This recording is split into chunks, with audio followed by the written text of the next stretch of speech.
Hello and welcome to Brian's Got Game. I'm Brian. Today I got a game called AssassinCon. AssassinCon is a 4-6 player, hidden objective player elimination game by Ben Vo and published by Mayday Games. In this game, players are assassins attending their annual convention. Each player has a target that they must eliminate. However, each player is also someone else's target and must eliminate their target before they are eliminated. So, check it out, and I'll show you how to plan your movement, how to call the guards, and how to claim the title Master Assassin in AssassinCon. To set up, place all 6 characters on the game board. Now, even though we're not playing with all 6, we're still going to put all 6 on there. So, one guy. You place these guys randomly on the game board. You place them only on ones with a star. So this guy couldn't go here. I'm going to put him here.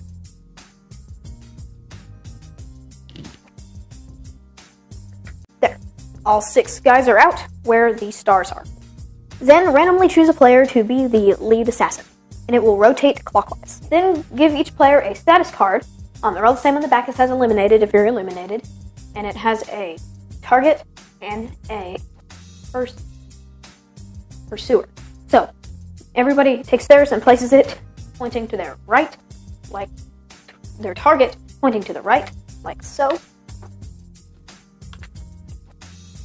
So this player's hunting that player's hunting that player, and this player's hunting that player. This is the target deck. So all of them have green backs, and then a target. So on the back, it has a target of a color and a player on it, and then there's his deck. A, B, B, B, B, and C, C, C, C. The lead assassin takes all these cards, makes sure that they're all the same color, and places them all in rows 2 by 3. Now all of the cards here are green, so if players are holding them up, nobody knows who's who. So, then the lead assassin randomly chooses one, while everybody's eyes are closed. Then he rearranges them. Then he closes his eyes, and then everybody else grabs a deck. That way, he doesn't know what they grabbed, and they don't know what he grabbed. The other decks are taken and put to the side. Right here. And the targets are placed here. So nobody knows who these not players are. Then each player takes their card and gives it to the person on their left. So the pursuer knows who they're pursuing. Then they look at it and leave it face down on the thing. You are now ready to begin. Each turn is composed of 3 phases: planning, movement, and elimination. Each player picks up their deck of cards and decides where they're wanting to go depending on where they are. So each player's hand is composed of A's, B's, and C's. So these are A's, B's, and C's. This is the green player. So he's right here. So if he played an A this round, he's going to stay there. If he plays a B, he moves to this room. If he plays a C, he moves to that room. He is chasing red. So he's in that. So he might want to start going up this way and see if he goes up there. He's going to do B. So he passes it to the lead assassin, which is himself, and puts it face down in front of him. He knows who he is. Now, all other players also do this depending on where they are, choosing a place to go, and they pass it to him, and he puts it face down in front of him. Once the lead assassin has all the players' cards, he draws the top 2 from the dummy player's hand and adds them to the stack. Then he shuffles them, so he doesn't know who's who. Then he flips them over and places them on over here.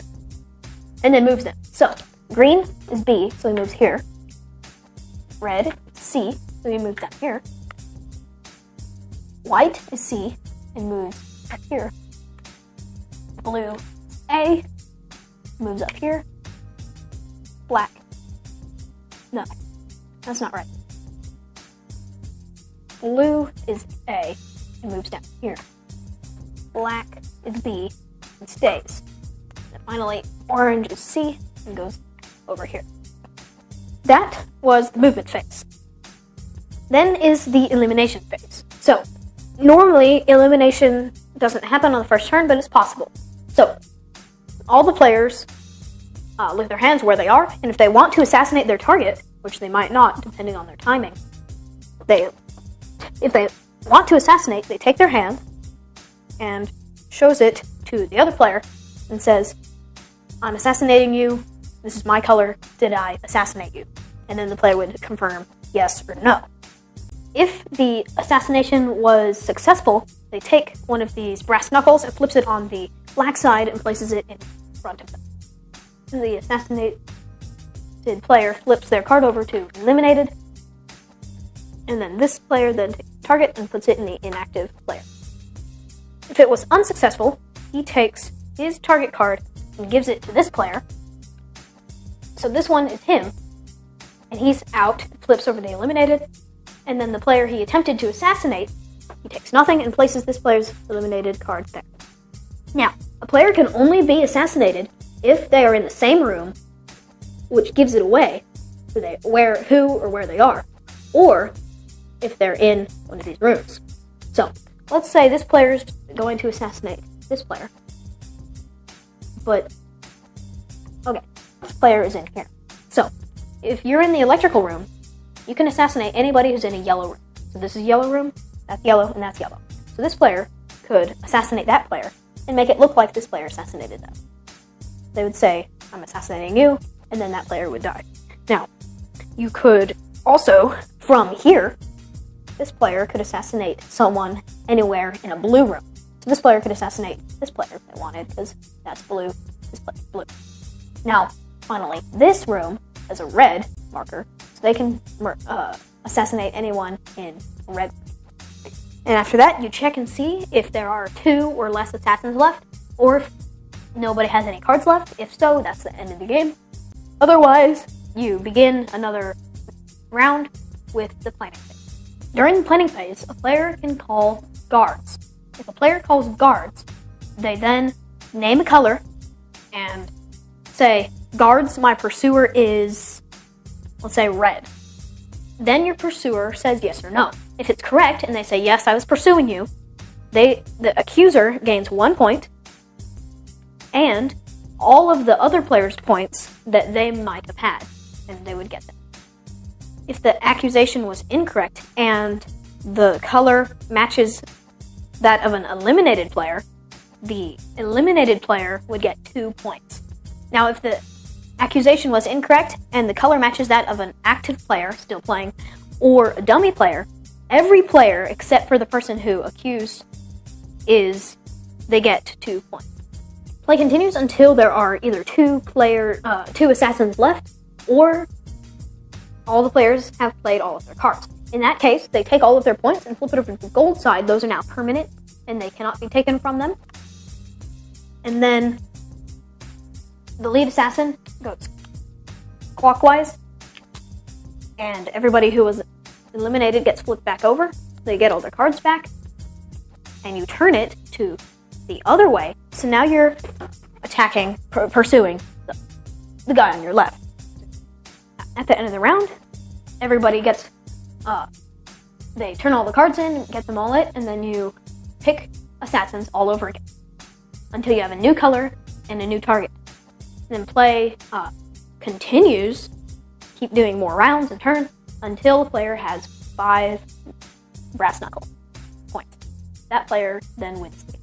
That's how you play AssassinCon. Okay, now my dad here for your parents' opinion. So Dad, what do you think of AssassinCon? AssassinCon I thought was really fun. It's very light. There's not a whole lot to it, but you do have to play it a couple of times to get it, to kind of get the feel for how it goes. Yes, so I personally love this game. It was my number 1 at Gen Con preview, my number 1 game, what I wanted to check out and play, and this game is awesome. So what did you like best about it? You are assassins assassinating each other. That's cool. And then So it's a funny theme. And then everybody's has a target. So you're attacking someone, and you're going, and you're someone else's target. So, really, really fun game. So the components are nice. So you have the little cards, Movement cards. movement cards for each player, and then the target cards, and then you have the late assassin card, which is helpful, and then you have the cool player marker stand things with the plastic holder and then the cardboard thing for each color, and then you have the knuckles, brass knuckles for Double-sided. the double-sided point tokens. Yep. And the really cool board with all the spots and the ABC movements. Yeah, the board is a little bit confusing. I don't know how they would have done it any different though, because It makes sense. there's kind of multiple levels. Maybe if this game goes crazy, they would do a designer 3D version, which would be kind of cool. Awesome. But yeah, it's kind of difficult to show the two different levels. I know what's going on Kickstarter next. Yeah, that would be kind of cool. But yeah, I mean, other than that, the cards are nice. The stands Board. the stands are just cardboard little guys with little plastic stands, so nothing fancy there.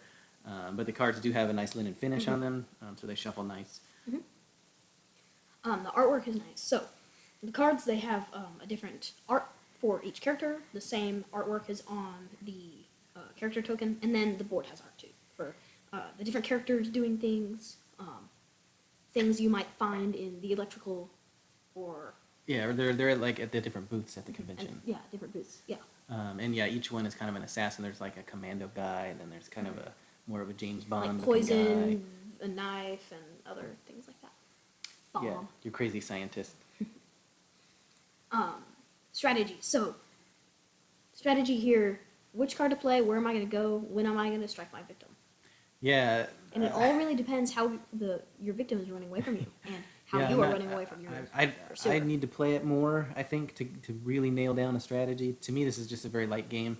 I think after the handful of plays that we have, that what I would never pass up a chance to eliminate your target. Never pass up. I passed up a bunch of chances and I still got to. Yeah, and take out. because my target always ran away from me. My problem was I was right next to the other person, so I could have just moved in and. So I will say there's a lot of luck. There's a lot of luck in this game. So if that bothers It's you, not luck. It's well, what you randomly place the guys I out know. and you happen to pick the color, there's that luck, and so but that's luck. But the biggest part is what your other person is. Which you don't how have they run control. away. You don't have control of. I know, but you know who they are, so you can kind of expect which way they're going to run. That is true. The last time we played, I could have gotten him in the second round. I waited, and then I was trying to guess where he was Yeah. headed. Now, there's a couple spots on the board where you can't stop. There's no stopping in that spot. So you know that they're going to move. You just have to expect which way they're going. It also helps having a slight idea knowing who they are chasing. Yeah, but I mean, But you you don't know that. You don't know, but you Yeah. can kind of tell where they're running. Yeah, But and that's hard to do. I always get stuck upstairs too, and it takes a long time to to get, get back, down. Because you can go up easy, but it's hard to get back down. And then if you go into the electrical room, you have to get back out, then go down. That is very And you true. can't go down the other side. So if you go upstairs, they know that you're going to go down into the lower hall through the escalator. That's the only way to go. Unless you hang out up in that one room. The electrical room. But Yeah. Yeah. Yeah. So I mean, it's light strategy, I would say, because there's still a lot of luck involved. there's a bunch of choices. There are. Yeah. It's not like you're just rolling dice Yeah. because of the planned movement. That I would consider that light strategy. Easy for kids. We played it with 5-year-old, 5-year-old and 9-year-old. 9-year-old, and they seemed to got it. I They mean, did get it. I was surprised. yeah, the 5-year-old did do an assassination on the last turn. Well, he did, he was and lucky but he because- also did tell everybody who he was on accident. True. So that playing with younger kids, I think that it's a mean- little bit harder for them to keep quiet about who About they who are they and are. give hints about where they are. He didn't come out and say I'm the red guy, but he was like, did "I'm-" say, "Oh, I can't kill anybody because there's nobody in a certain spot." And that Yeah. gave it away. Right. There's nobody in the red. But the rules are easy. So middle school up for keeping it secret and being able to get the gameplay all the but way I think through. in elementary school, Higher we grade did have to, elementary. later elementary. I think it's still okay. We did have to explain to them what assassination was. So maybe that's not a good thing. I don't know. But the rules are easy, so I think this is one that you could play with your family, and it's pretty light too. Overall, really great game. Nice components, great artwork. There's a little bit of strategy. It's easy for kids. Great game. Love it. Yeah, this one's a lot of fun. I'm going to be playing this for a long time. It's definitely kind of a good filler game as well. It goes quick, and you don't have to play till 5. I mean, you could play just a couple of rounds, just maybe while people are coming, that type of a thing. So it does play relatively fast, and then you can decide. Do you want to play to 5 brass knuckles, or you want to play more or less? Sure. So go check this one out. AssassinCon by Mayday Games. Thank you for watching Brian's Got Game. Please like us on our Facebook page. Send us a tweet at Brian's Got Game. Visit our webpage, briansgotgame.com. Subscribe to our YouTube channel. I'm Brian. This is my dad. See you next time.